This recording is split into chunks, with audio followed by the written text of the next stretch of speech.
Did you know something like over 90% of YouTube creators, they actually never even hit 1,000 subscribers. And it's often not because, they lack talent or creativity or even a really great idea.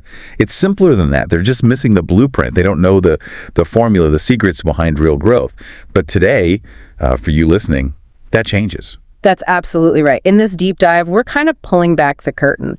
We want to show how the biggest creators, well, they aren't just getting lucky. They're actually engineering explosive growth. So whether you're just hitting publish for the first time, or maybe you've been doing this a while and feel a bit stuck, our goal here is to help you unlock that code, the real code to YouTube success. Okay, right. Let's unpack this then. Our main sources for this deep dive, they come from two really game-changing books. They've literally reshaped how people see YouTube. We're talking The YouTube Formula by Derral and YouTube Secrets by Cannell and Benji Travis. And what's so exciting about these, it's not just theory, right? These are strategies born from actual real-world results. Proven stuff, repeatable. Exactly. And you really hit on the credibility there. These aren't just, academics theorizing. Take Derral. People often call him the YouTube engineer. Yeah. Seriously. This is the guy, the mind behind channels like Mr. Beast.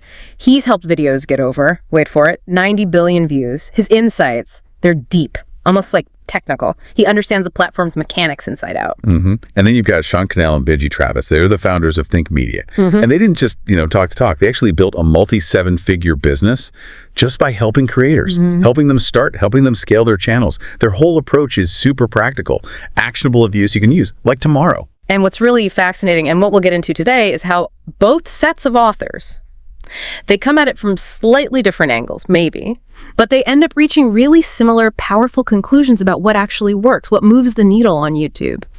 So our mission today is basically to pull out the most important nuggets of wisdom from these experts, give you a shortcut, really, a way to understand what drives success faster. Think of it as your express lane to YouTube mastery. Okay, so with that groundwork laid, knowing who our guides are, let's dive into the first really crucial point, your purpose and your niche. It might sound, almost too basic, but Sean and Benji would argue if your main answer to why YouTube is just to go viral, you're already off track. Mm-hmm. They really hammer home purpose. Derral calls it mission alignment. Mm-hmm. Could maybe elaborate a bit on what they mean by purpose or mission alignment being so fundamental? Absolutely. Yeah, what they're really pushing you to think about is what real-world problem does your channel solve? And crucially, for whom? They insist your channel has to solve a tangible problem for a very specific person. You can't just be general. The idea is finding that sweet spot, that niche. It's not just about what you're passionate about. It needs to leverage your skills, sure, but also, and this is key, there has to be real market demand. It's that old saying, the riches are in the niches. Right, and it makes such a huge difference. We actually heard about this one creator.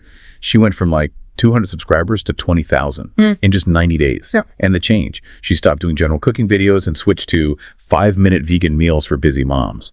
Just a perfect example, going deep, not broad, providing a very precise solution. Yeah, and it connects to the bigger picture of how YouTube actually, functions. At its core, it's a search engine, right? And a discovery platform. It wants to give users exactly what they're looking for. And specific niches just make that discovery process way, way easier for YouTube to do its job. Speaking of the platform, most creators, and yeah, I've been guilty of this too, we love to blame the algorithm when videos don't do well. But Derral, he offers this really powerful reframe. He says, the algorithm is not your enemy, it's your business partner. That's fascinating. Business partner. But what does YouTube, as our partner, actually want from us, practically? Well, right. The algorithm isn't some big, scary gatekeeper. Think of it more like YouTube's super efficient concierge. And it's obsessed with one main thing, keeping people watching, keeping them on the platform, glued to the screen. So your job, it isn't just making a video, it's becoming a master of retention, click-through rate, session time. Because those aren't just numbers on a dashboard, they're the language the algorithm understands. It's how it measures success. It consistently rewards videos that do 3 basic things. Keep people watching this video, keep people clicking on more videos, and keep people coming back to YouTube. One of the most eye-opening things from these books, for me anyway, was Derral's focus on data, really digging into the numbers. He makes it so clear. Don't just upload and pray, hope for the best. How does he suggest creators actually use that data, go beyond just hoping and use it like a tool? It's all about becoming like a scientist of your own stuff, your own content. Every single dip, every drop off in your audience retention graph, that's a clue. It's direct feedback telling you exactly where people are losing interest. Clicking away. It's diagnostic, not just a vanity metric saying how long people watched. It tells you why they might be leaving. And that gives you actionable things to fix. Maybe you need to fix those intros, cut out the fluff, really earn every second of watch time. It boils down to optimizing for how users actually behave, not just making content you think is good. Okay, but hang on. Before anyone even sees this amazing optimized content, there's a huge first hurdle.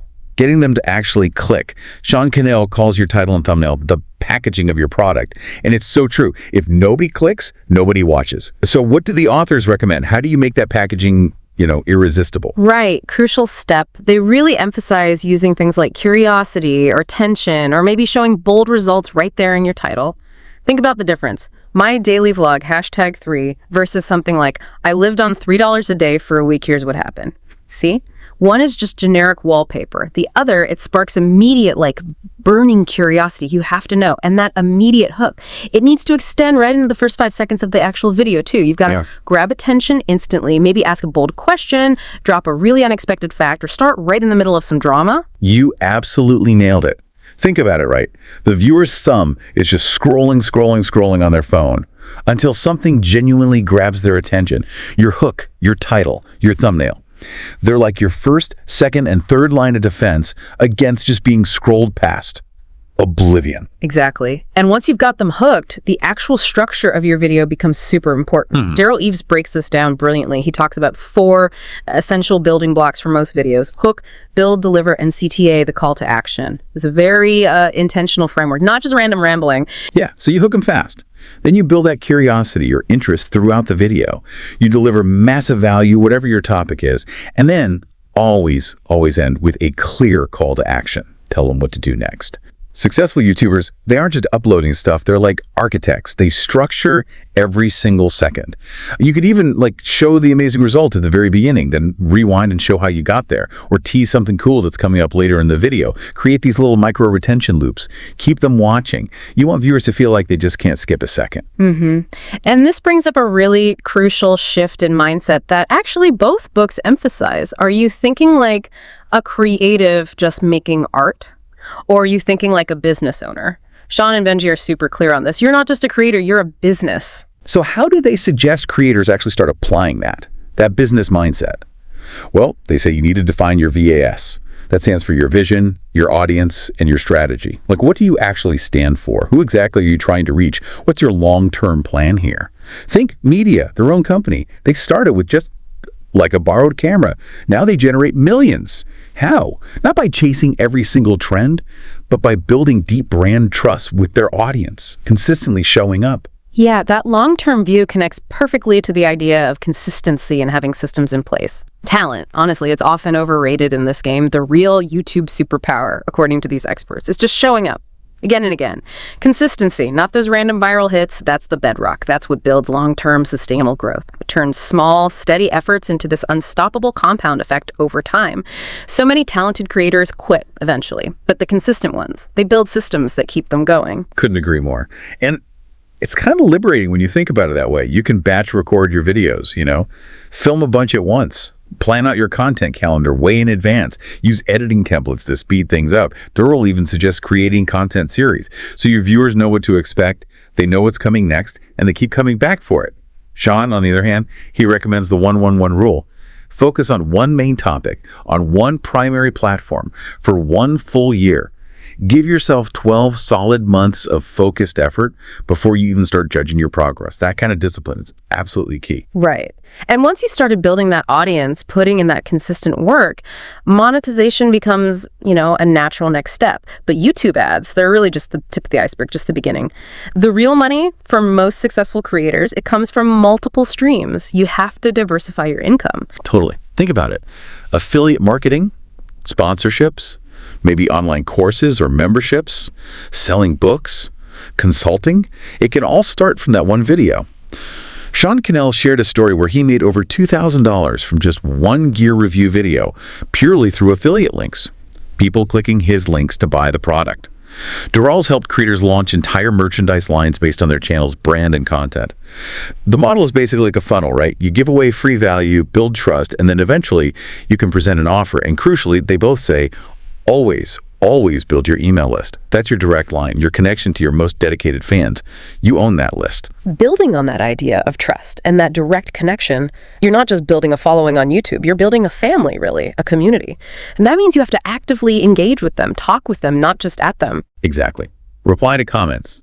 Ask questions in your videos or community tab. Run polls. Make your viewers feel like they're actually seen, like they're part of something bigger than just watching a video. And Benji Travis has a great point here. The best growth strategy is collaboration. Doing just one video with another creator who's maybe a similar size to you, that can literally double your exposure overnight. Even Mr. Beast, huge now, he grew by collaborating a ton early on. Don't be afraid to reach out, even if you feel small.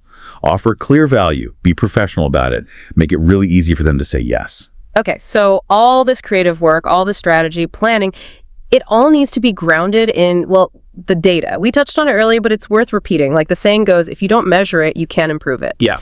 You really need to be checking your analytics regularly, weekly maybe, like a scientist observing an experiment. You hit the nail on the head again.